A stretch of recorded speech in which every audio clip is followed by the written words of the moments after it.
When I was 15, I was sexually abused. And 60 seconds changed my life. And I didn't tell anybody for 22 years. And I will tell you this from my heart to yours: if you don't deal with your emotions will deal with you.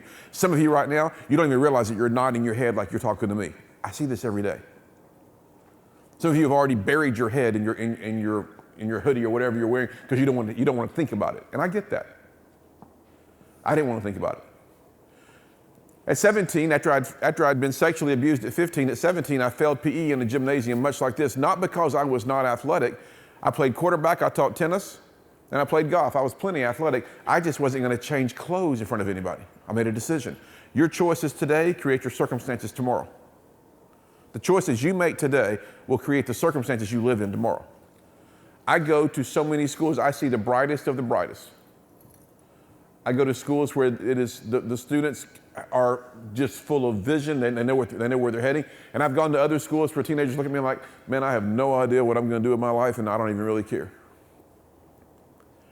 At 17 years old, when I failed PE, my dad said, Dean, there's no way to fail PE. And I said, Dad, there's a way to fail PE. He says, do you want to talk about it? I said, no, sir. He said, let's talk about it. I said, yes, sir. I learned two lessons, very important lessons in that conversation. One, I never again failed PE, but more importantly, I learned this, what I said a second ago. If we don't deal with our emotions do deal with us. By the time I was 21 years old, just a few years older than you, my life was unraveling, but no one knew it.